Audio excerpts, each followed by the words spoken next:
Hello, and thanks for joining us today. I'm super excited you could be here. Look, today I think we're going to transform your relationship with money, and we're going to make it more valuable, easier, better for you to actually make more and really retain more of what you're earning. You just have to really understand the principles of wealth, and that's what we're going to be diving into today. With us is Gino Barbaro. Barbaro. I told him I was going to mess this up because one of my best friends is Barbaro. Sure enough, I just did. So Gino is a successful entrepreneur, certified money coach, and a proud father of six kids who brings a wealth of real world experience to his work. Having built and operated multiple different businesses, including restaurants, he knows firsthand what it takes to launch and grow ventures from the ground up. Through Barbaro 360, Gino's actually expanded his mission to mentor and empower individuals in every single aspect of their life, covering personal finance, parenting, relationships, wellness, and faith as well. Now, his holistic approach helps people thrive both personally and professionally. And having coached hundreds of investors and entrepreneurs, Gino now focuses on money coaching, on guiding individuals to explore and transform their relationship with money so they can create lasting financial freedom and fulfillment. Gino, thanks for joining us today. Thank you very much, Ty. How you doing, brother? I'm doing good, man. I'm doing good. You've done a lot of cool stuff, so I'm really glad to see you out there crushing it. And the cool stuff, it's cool now, but as you know, building it is really painful and going through the crap and having the kids. Listen, I got one of my favorite shirts on. I've got baby money soldiers. Jake and I came up with this slogan years ago because I was struggling about, how is someone like Ty making millions of dollars?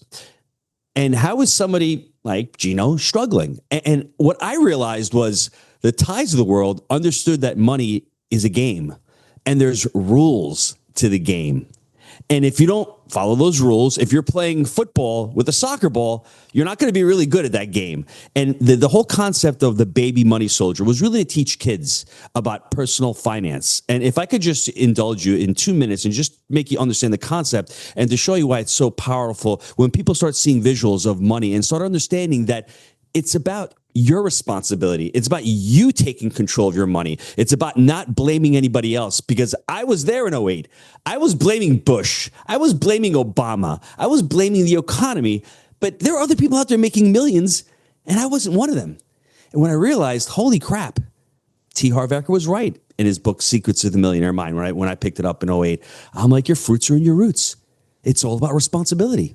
And if you don't mind me sharing the concept really quick, just to, I guess, lay the foundation for people to understand, hey, this is one way you can be looking at money, and it'll just change your whole paradigm of what money is, how to use money, how to create money with impact. Do you mind if I do that? Yeah, I love that.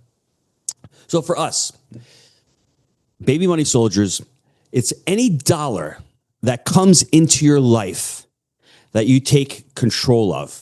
You have to look at yourself as the general of your financial battlefield. Every dollar that comes in has a purpose. You need to allocate your resources like a general. Some of those resources are going to be used to go and invest. Some are going to be used for operating expenses. Some are going to be used to go on vacation for luxuries. Some are going to be used to protect, right? Some are going to be used in reserve. Those of us that are trying to create wealth, what we're trying to do is we're trying to create and multiply our baby money soldiers. We're trying to create more baby money soldiers. What most people do in their financial life is they make money and they kill their baby money soldiers. They over leverage themselves. They go out and they spend money on cars and on vacations and on trips. And all of a sudden they've got no baby money soldiers left to go out and to procreate. What I started doing in 2013 was, you know what? I've got this restaurant here. I'm making some baby money soldiers there. Whatever's left over there, let me start putting them into real estate. I started buying deals. One deal became two deals. Then I started refinancing proceeds out. Those are a lot of baby money soldiers. Instead of killing those baby money soldiers, I went in and I bought another property. That property created more cash flow, aka more baby money soldiers. Now, Ty, unfortunately, it doesn't happen overnight, but it's pretty cool to see the process. And if you go down that rabbit hole, all of a sudden you're talking about finance and debt. Well, mercenaries are great baby money soldiers. You go to a bank, you borrow money from the bank. That's mercenaries. That's money from the bank. Understanding all of these rules of money, it's not really complicated or challenging. It's just unfortunate that most people aren't taught that. We're not taught these rules of money early on because we're taught to become employees. You're a good employee, you get paid. And like I said, There's nothing wrong with that. But once you become red pilled and you start seeing things more clearer, it's like, well, why can't I do both? Why can't I have a W-2 job and maybe make some baby money soldiers on the side to secure some type of retirement, to have some money on the side so I can invest for myself? Does that make sense? Yeah, it makes perfect sense.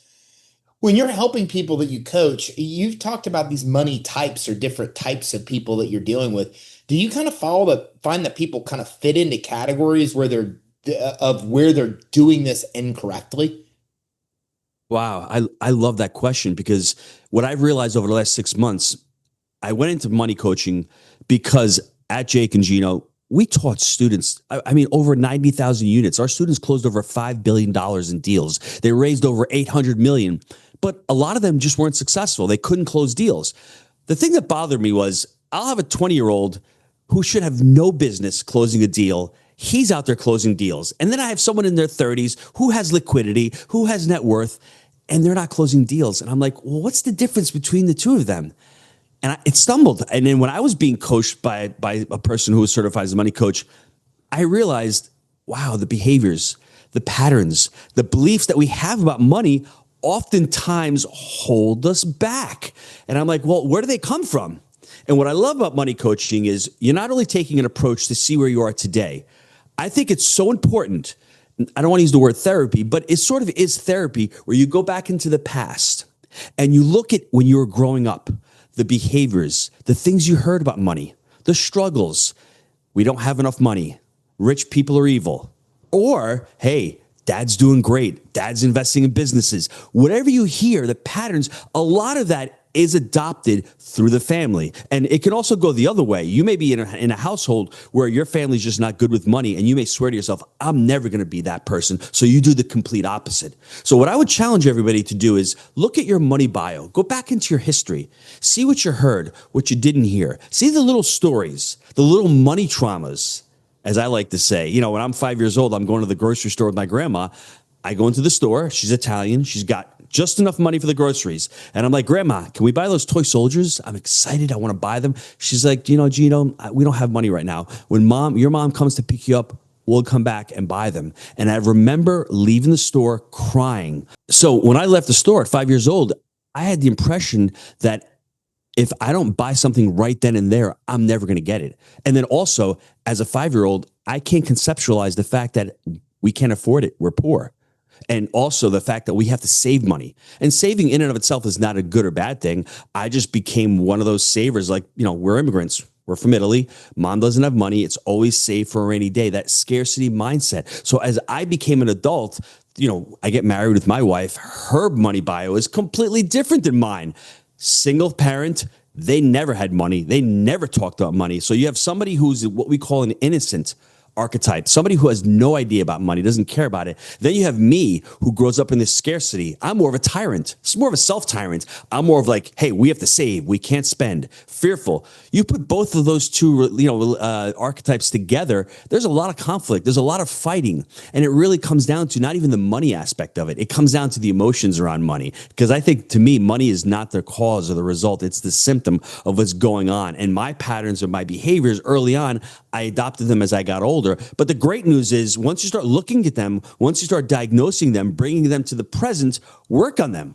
And then as you work on them in the present, then you can create a nice and clear path for the future because now it's really what you want. You're not going back on preconceived notions, preconceived patterns, things that you were taught, you learned. You can really base it upon what you truly believe, what you truly value. And for me, that was enlightening. That was empowering. Like, wow. I can actually have a conversation with my wife right now and not have an argument. And if we do have an argument, we can circle back and understand why we're arguing about money in that way.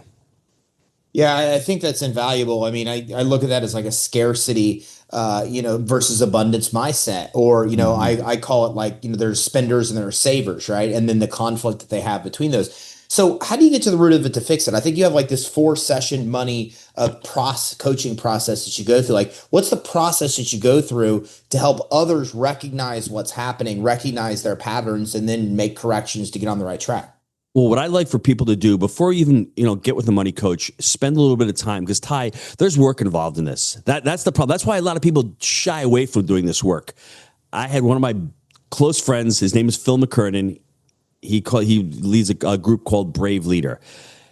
Amazing life coach, amazing coach. And he always says to me, Gino, the work is hard, but not to do the work is even harder because of all of the regret and all of the anxiety and all of the what ifs. So the first thing I would tell anybody to do is spend some time, go back and reflect on your history. Try to go back to the earliest memory you have about money and try to get all of those memories about money. For me, age 5 was the first strong memory that I had around money. The next one came at age 8. And start trying to fill out every year. You can think of 1 or 2 memories. Have it come to the present.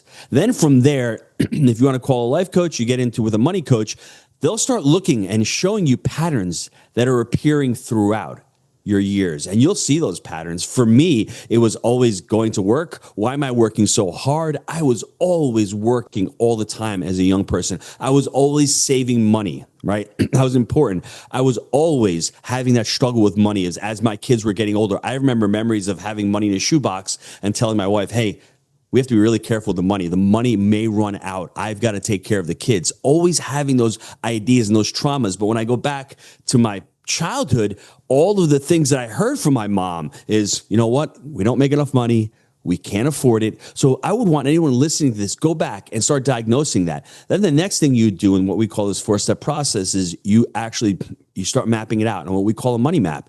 You bring it down and then you put all of your feelings. I like to have somebody diagnose all of their emotions or the words that they have around money. Is it fear? Is it anxiety? And those are a lot of the popular words that people will have once they start talking about it. Fear, anxiety, regret, overwhelming. You start mapping those out as positive or negative. And then you start looking at your mother's and your father's histories. And that's where it gets really cool. I mean, cool in a way, but really interesting, because then all of a sudden you start seeing patterns that your mom and your dad had. For instance, my mother was very focused on money. She was, I would say, the caretaker. She was the one who took the money. My father was more of the fool, more of the guy who liked to gamble. And it was completely different. So I actually took my mom's patterns and I adopted my mother's patterns. And coincidentally, my brother, who's younger, took my dad's patterns. And it's really interesting to see the correlation between those. So as you start looking at those, you start saying, oh, those are good patterns from your mom. Mom was a good saver. She was a real, steward of money. But you want to work on all those negative patterns, all those negative behaviors that you adopted from your mother. And that's what I started doing as far as the scarcity, the fear. I had control over money, that anxiety. And that leads to what I would say that tyrant archetype of getting into that argument. And I don't mean to argue with my wife because I'm getting mad at her about money. It's more of myself. It's the internal triggers that I have around it. And if you're not aware of that, you're going to be constantly getting into these arguments and you're not knowing why you're getting into these arguments. And to have that conversation with your spouse, Ty, it's so freeing. It feels so good to know that, wow, we're just different. We were just raised differently. We had just different thoughts and different ideas around money. And yours is not the right or wrong way, and mine is not the right or wrong way. Can we take both, out of both of our ways we grew up and just see what's best for the both of us?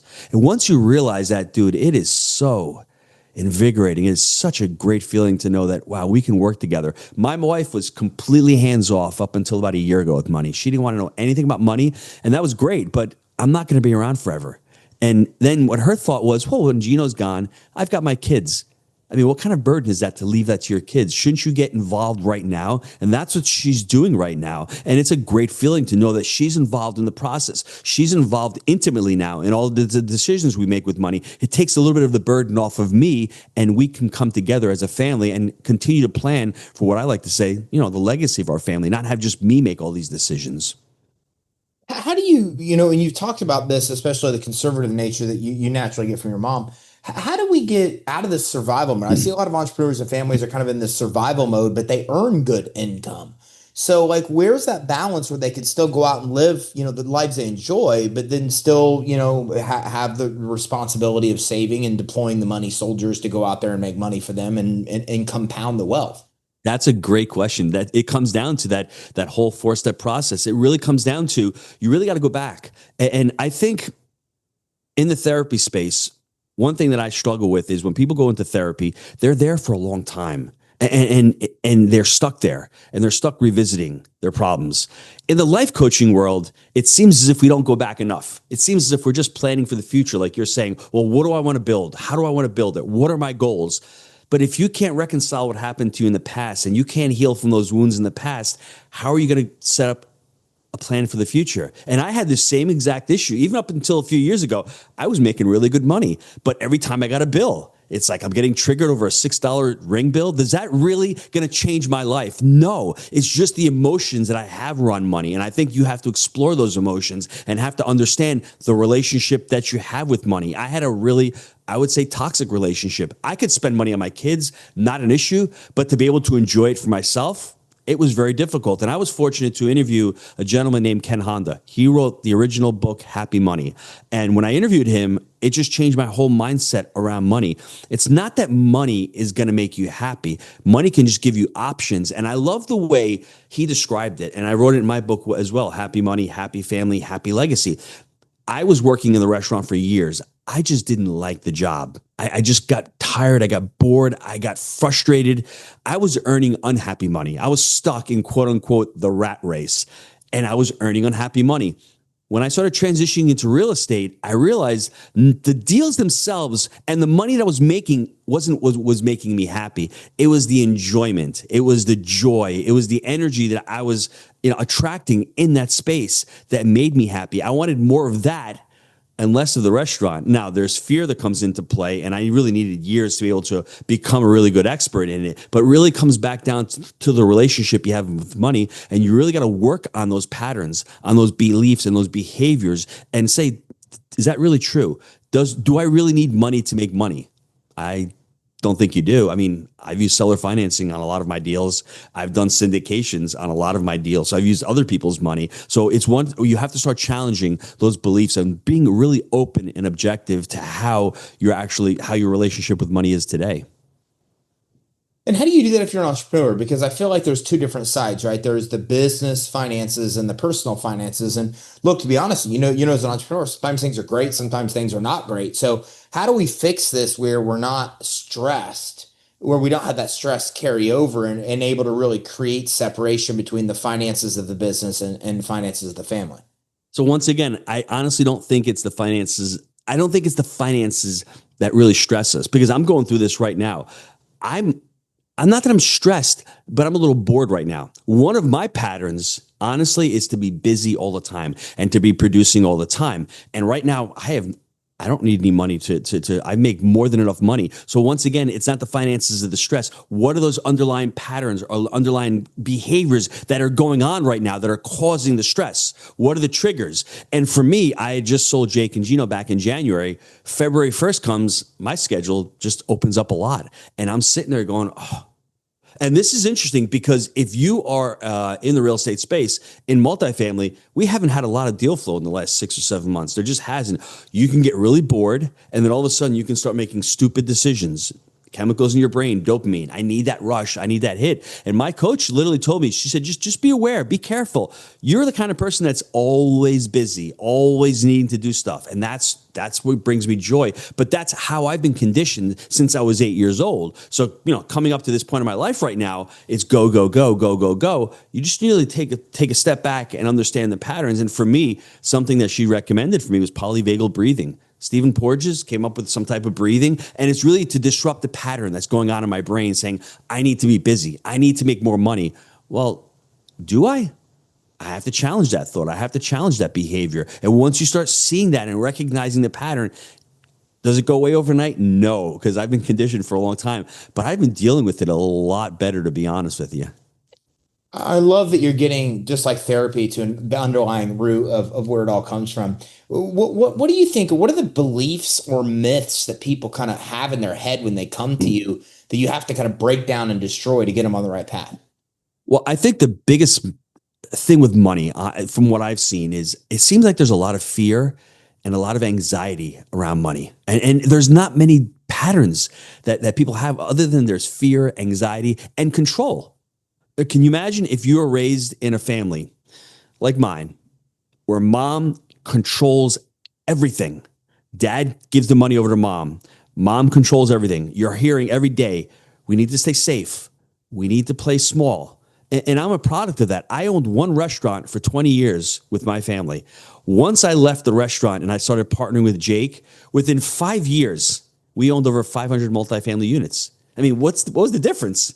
I mean, the difference was I got rid of my mom's patterns, my mom's beliefs, and I started adopting different beliefs and different patterns. And that's the important thing. I think people need to realize that money, and when I hear a lot of people complain about it, they always say to me, if I just made more money, I'd be okay.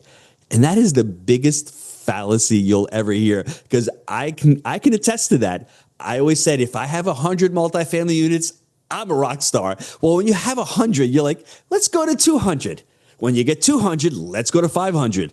Well, I've got 1,800 units. From 1,000 units to 1,800 units, life really hasn't changed all that much. I think that's the important component. Money is never the problem. It's an underlying cause, an underlying, I think, result that people utilize, and people will use it as an excuse. And once again, like I said, we all have different relationships. We all have different paradigms of how we've been raised and how we look at money through that lens. And once we start realizing that and looking at that and challenging it, like I said, Ty, my very first deal with Jake, we did a seller finance deal, 10% down. We bought a $600,000 asset with $80,000. So for me, thinking, oh, you need money to make money, I didn't really need all that much money to make that money. Once I shattered that limiting belief, it's like, okay, on to the next one. And that's the important thing. I think most of us see it through a lens and go, we can't do that. We limit ourselves. We don't give us the opportunity to look outside and say, well, wow, that's pretty cool. That guy did that. Never thought I could do that. I can't do that. That's part of the thing. And I think the other part is the shame, is the self-worth. A lot of us, including myself, sometimes we don't think we're worthy of it. We don't think, there's a lot of shame around money. You know, as a little kid, imagine walking into a store as a 5-year-old and not being able to afford something. There's shame as you get older, and there's scarcity and there's fear. I don't want to ever have that fear of not running out of money anymore. So what do? I'm going to make sure that I have plenty of money in the bank. And that is great, but I'm also depriving myself of pleasure as well. It's interesting that somebody who saves their whole life to retire, when they retire, they've got a $3 million nest egg. They can't go get that money because they've been so conditioned that it has to sit there, and they can't even enjoy the money. What's the sense? What's the purpose? Yeah, it's really interesting. I think I read a book like this, like Die with Nothing or something to that Yes. effect. I don't know, you remember Yes. that book? It's like a Yes. really interesting concept. And I think about that with my parents, like, you know, they work their whole lives and save $1 million, which is a lot for people working, you know, a regular job, but they are Yes. so frugal. They won't spend Yes. any of that money. And it's like, why? I mean, you know, they just now at 80 start having people do their lawn work for them. And so, you know, so I'm saying, like, they're just stuck in that mindset. It's like, Yes. what are you doing? Like, I don't need the money. So if you like Yes. pass on, and then you're not, it's not going to help me if you leave that money for me. You worked your whole life. But it's just interesting that they can't get out of that, where even though they have the ability to spend, they just won't do it, even on the most modern things. It's just interesting on how you change that, or do you even want to change that? Well, that's one of the things. A lot of people don't want to change. They're fine. And it depends. Maybe your parents grew up during a difficult time in a recession. Maybe it was hard to find work. Maybe they were conditioned that way. People who grew up during the Depression, obviously, you're going to see people growing up in the 30s and 40s. That was really difficult. That left an imprint on them, right? Banks, they don't want debt.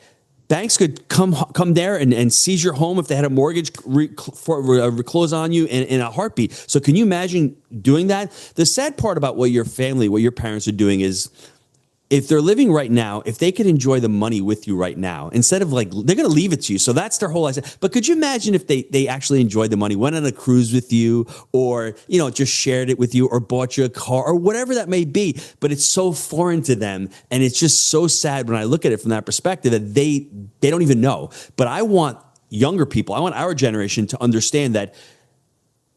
Look at what they're doing. And then also look at the way you speak to your kids. Because whatever you're saying to your kids right now, I'll give you a quick example.